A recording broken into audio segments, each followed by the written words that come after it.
My name is Bruno Oliveira, and I'm an engineer in the Play Games team. And in today's Devbytes episode, we're going to talk about a problem that comes up very often in multiplayer games. And that is, of course, how do you choose who goes first? Remember that multiplayer is symmetrical, so no one is naturally special, there's no server or anything like that. But sometimes you need to choose one of the players to have a special role, like to be the judge of a match, to make the first move, or you need to decide who's player one, who's player two, and so on. So how do you do this? Your first thought looking at the API may be, oh, let me use the room's creator. So the player who's the creator of the room is going to be the judge or is going to make the first move, etc. That's generally a bad idea.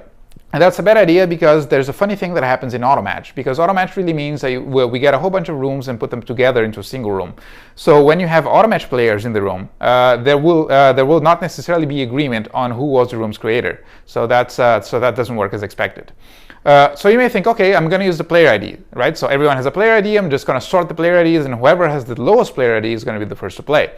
Again, that's a bad idea because when you have automatch players, you don't have access to the player IDs of those automatch players. So that method doesn't work either. Okay, what if you just use participant IDs? That's a slightly better idea because everyone has a participant ID. However, that's still not very good. And why? Okay, let's suppose you're doing something like this. So you get everyone's participant IDs, which are these funny strings. You sort that list, and then you pick that first player on that list to start the game, or to be the king, or to have that special role. Sure, that works, and definitely everyone's going to agree on who has that special role. But here's the problem. So a participant ID is not really a random string. It actually has some structure to it. It's encoded information. So suppose that I'm that last guy over there, and I'm unlucky enough that in every single match that I play, my participant ID begins with a Z.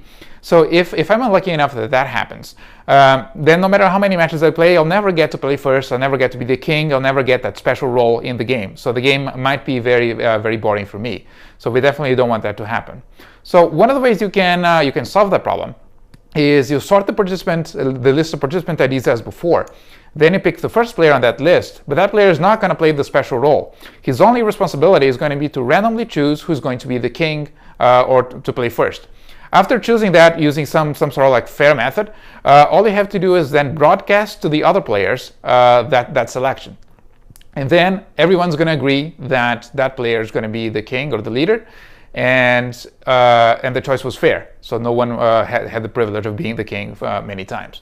So, and then everyone agrees, and now all we have to hope is that F029 is going to be a wise ruler that's going to lead your game into an age of peace and prosperity.